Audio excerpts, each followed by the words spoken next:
The devil wants you to stay fearful so that you do not address the adversity that you must address to get to the next level in life. The devil wants you doubtful so that you may give up your faith in the good, the true, and the beautiful. The devil wants you to be stuck in a state of dread so that you cannot be forgiving to that which you cannot control. The devil wants you anywhere but near positivism. The devil wants you stuck in anxiousness so that you cannot be relentless. For if you are relentless in your commitment to faith, your faith alone will heal the sickness within you. I could have lived, but I made excuses instead. Thus spoke the one who succumbed to the workings of the devil. And I will live, even if it's the last thing I do. Thus spoke the one with a free spirit. It's an excerpt from my book, The Book of Oldishness. And I think that at this time, we have to collect ourselves mentally and be able to take a step back from the heavy vibration that is rippling through our society, the lament that is occurring, that the grief, the overwhelming qualities of emotions that many people are having right now. It's not going away just yet, okay? And it's not going to go away for a minute. But we must remember that the devil wants us stuck in a low vibration so that we cannot rise to that state of vibration where joy is experienced, where majesty is experienced, where reason can be experienced. There are so many people that are walking around in such a low vibration that you might not even see them for what they really are, because you're feeling so great and positive that you can't see that that's a devil. That's a demon walking. Some of the best people, some of the masks of the best people out there are flesh. Some people, their flesh themselves is their mask because the demon possesses them and they come across as this very charismatic, the best person out there. But it's not that way. Okay, you have to really be mindful that some of the most sophisticated psychopaths are the most charismatic. Now, I'm not saying that there's a name in particular that I'm thinking about. I'm just saying that in the times to come, we must reconcile this fact. The people around the world, really, but in the Western civilization, I'm feeling a sense of loss, confusion, anger, almost rage bait as well.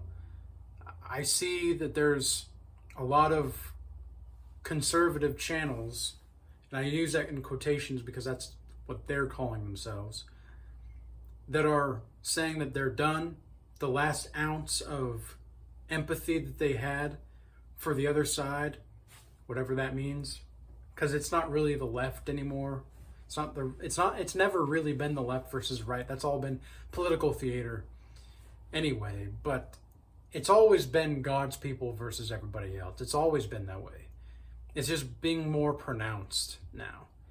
And I think that we're now coming to the point to where we're recognizing that whatever it is that we're lacking in our skills or our resources or our ability to gather resources, we have to do that.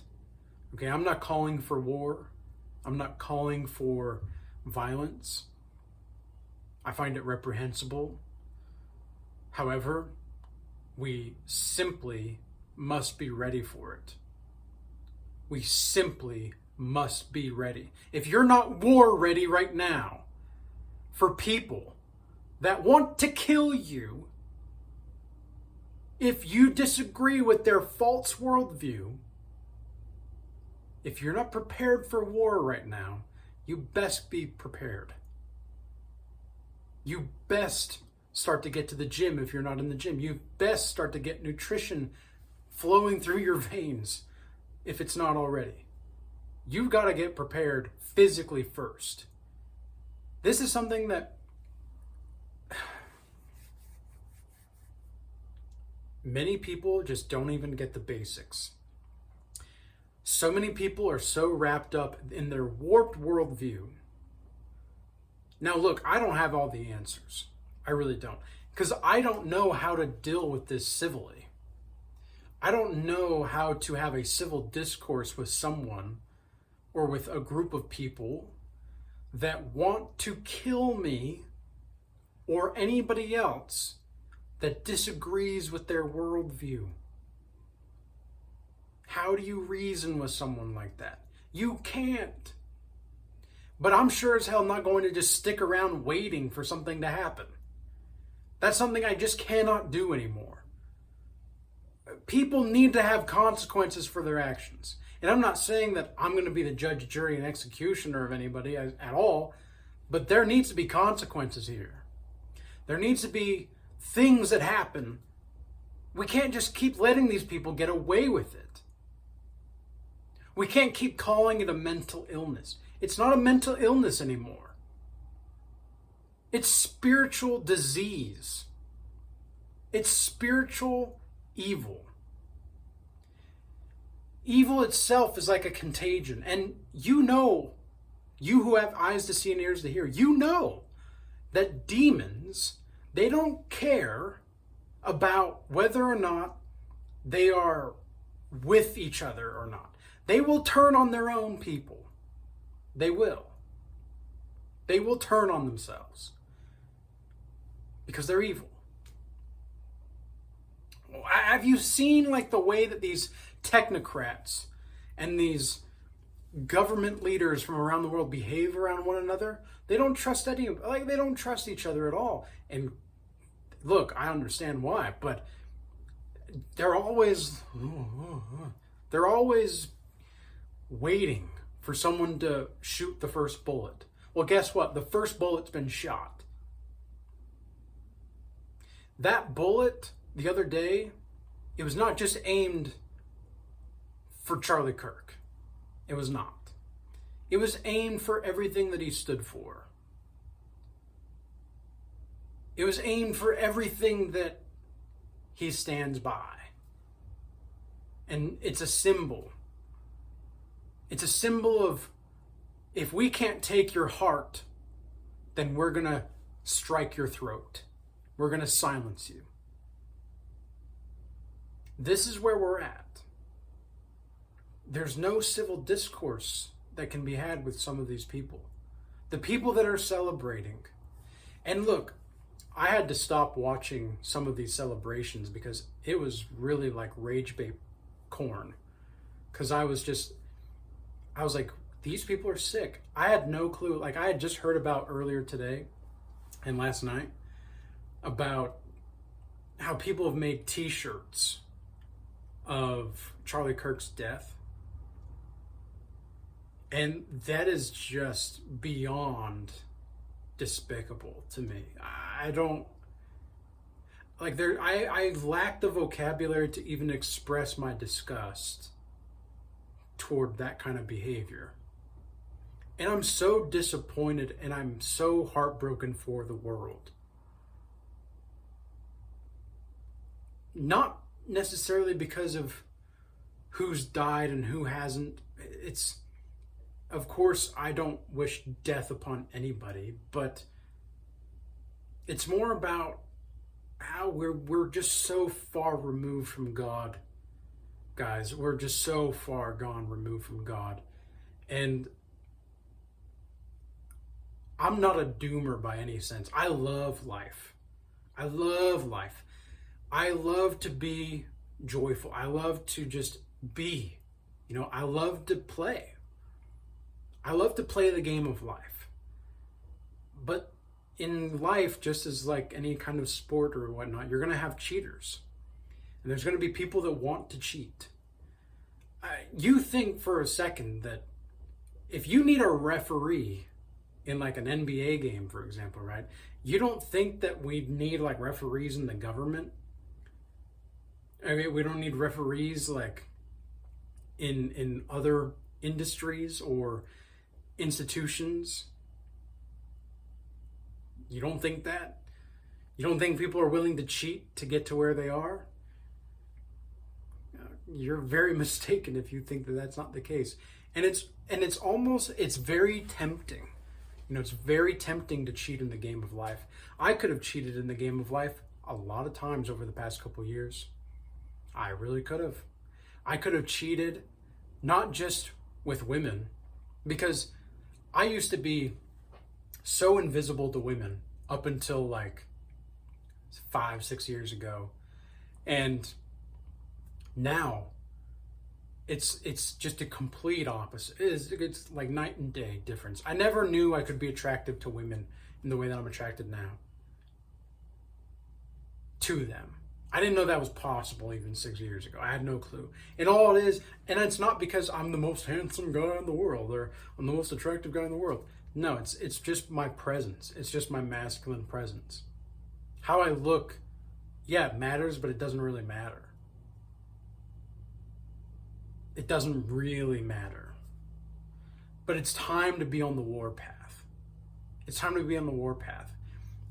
Women, for all the guys that are watching this, look, there's nothing wrong with wanting to, be with a woman. And if you're already in a long-term relationship, I think that you ought to nurture that to the best of your ability and thank God for that experience that you have with that person and treat it like the godsend that it is. Because relationships nowadays, if you have a good, solid relationship with a woman or with a man, whatever it is, if you're a man or a woman watching this and you are just happen to be in a relationship with someone that you love, that you respect, that you can admire, that you can revere to some degree, that is a blessing from God. And you better nurture that thing, baby, because it doesn't come around often. And in this world, having close-knit relationships is going to be way more important.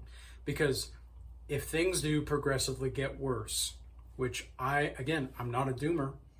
I'm not a doomer at all. I love life. I'm very positive.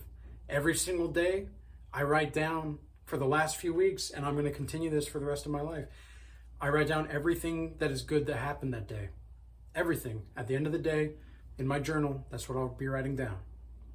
I love it. But look, I'm a realist. I don't think this is going to get better soon. I think that it'll take some time. I think there's going to be kindles of light that are going to emerge in this darkness, absolutely. And I think that the fact that we're able to just see the tragedy that has happened over the past week, and not just with Charlie Kirk, but with the woman on the train or the bus or whatever it was, getting stabbed. I think with the children that were killed in church recently as well. Like, look at what's happening. Do you think it's going to get better? And is it more righteous? Like, this is something I'm genuinely asking as well. Is like, is it more righteous to prepare for battle or to go out and start fighting? Because the bullets have already flown. The war has already begun, whatever kind of war that this is. And I've known this for almost a year. I've been saying this for a year that we're already in World War III. It just doesn't look like any kind of war we've ever seen. And in my book, I call it the draw. The delusional reality affiliation war. Because at this point, most everybody's delusional. It's just a matter of what kind of delusional you affiliate yourself with. So I'm calling this the draw. This is the delusional reality affiliation war. Because the people that are the most delusional have nothing to lose. Because they don't fight for anything except for what they want in the moment. They have nothing. But everybody else that is being impacted by these things, they have something to lose. And I'm in a fortunate position as a young man to where I don't really have worldly possessions that I care about anymore. I just don't. That was one of the reasons why I shaved my head. Because it was a symbolic representation of letting go of the world. Like, I have to let go of this world. but I'm also on the war path. I've had so many people, I was at the gym this morning and I had so many people be like, what did you do? I was like, I'm on the war path. Same thing in the RCA. Had somebody ask me, one of the members asked me what was, what's up with the haircut? And I said, I'm on the war path. I don't know what everybody else's path is, but right now I'm on the war path. I see what's coming. It may not be tomorrow. It may not be in a month. It may not be in 3 or 4 or 5, 6 months, whatever. But it might be. And people are done. People are tired of seeing this. And all of the rhetoric we see in the media is like, oh, now's the time to cool heads and to really come together. What do you think Charlie Kirk was trying to do? And what exactly was that woman on the bus or the train or whatever it was, apart from being glued to her phone, what was she doing wrong? And that's not even wrong, it's just kind of dumb to be on a public transportation just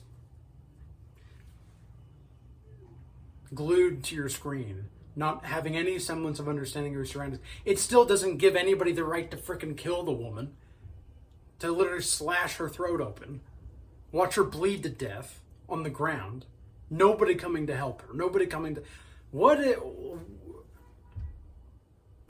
are we doing here? We go forward by transmuting this energy. Maybe here's a solution. When's the last time you talked to your neighbors? Just to talk to them, just to say hi. When's the last time you tried to make somebody smile? Maybe you give somebody a compliment. A true compliment. Something that they've earned. You can see it, they earn it. When's the last time you've just done that just to do that? And I'm not talking about flattery here. When's the last time you maybe tried to make somebody else's life a little bit less crappy? When's the last time you've done that? Sincerely. Because a lot of the people in this space, I have to call you guys out. Some of you out here, I have to call you out, man. Some of you guys are so spiritual that you think that you're better than other people. You think that you're better than the NPCs. And look, maybe to a degree, because you have knowledge about certain things, yeah, maybe you are a little bit better. But that doesn't mean that you're more worthy. Are you serious? That's the whole point of Jesus Christ, is because you're not worthy. You're not. Neither am I. I'm not worthy of it. But I will accept it. And in my acceptance of it, I transcend that unworthiness. That's where we're at. We have to accept that we're not who we could be for God Himself. And it's up to you to start to make the changes to see what you want to see happen. Now, what exactly does that look like? Well, I sure hope it's not vengeance, because vengeance is the Lord's. But of course, at the same time, is it righteous to just let people walk all over us? To let people kill us because we disagree? I don't think so. So what do? Well, we don't go out openly and attack. We're kind of at a hemmed-in point. We have to change the terrain. In the art of war, there are 9 terrains in war.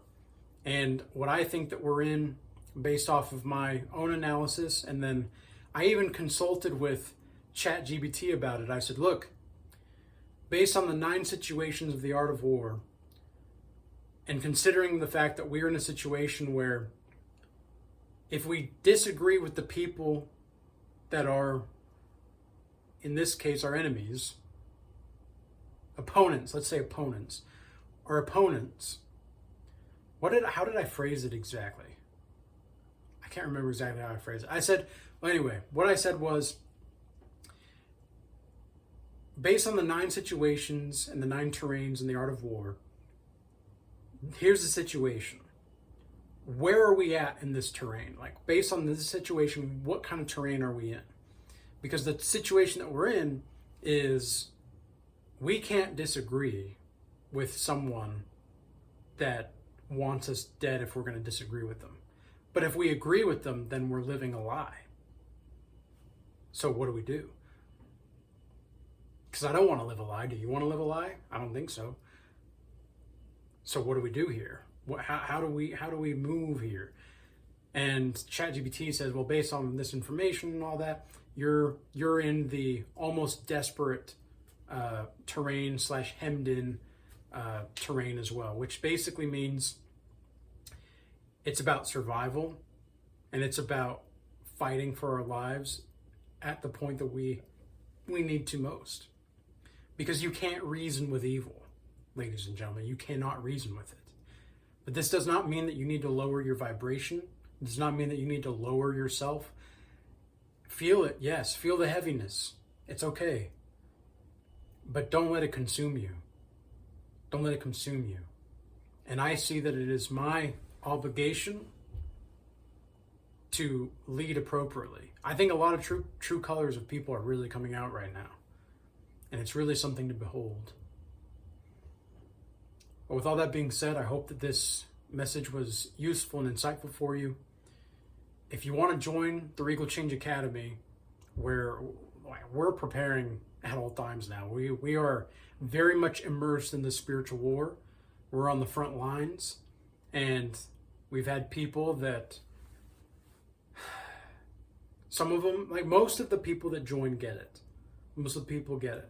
But there's a few over the past few months that they think they know more than they really do. And then they're pressed by either myself or the people in there when they try to make these claims about something that's just so bizarre. Like somebody was messaging me in my DMs today about it, and I was pressing them back, and they couldn't handle it. It's like, you cannot speak in a condescending tone. Where does this arrogance come from? What have you accomplished to make you think that you know everything?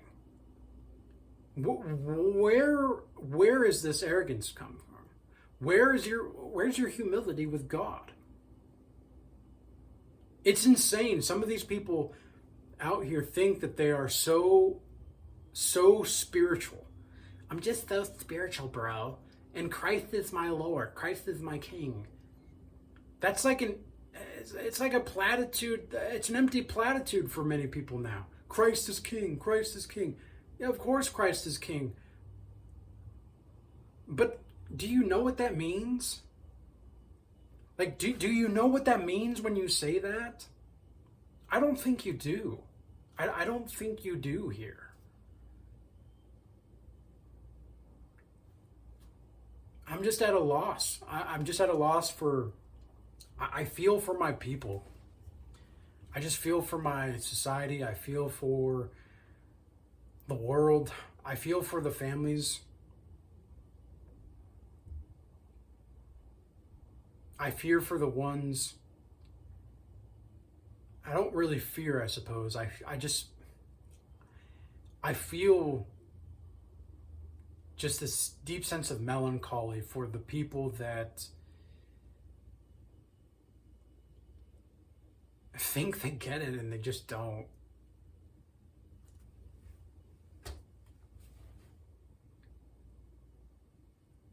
It's really something to behold. But I will not let this melancholy and this sadness or grief keep me down. Like, my spirits are still high. Like I said, I'm on the warpath. I had a great workout today. I had a great class in the art of seduction today. Great conversations. Great engagement. I have a godly community that we love each other.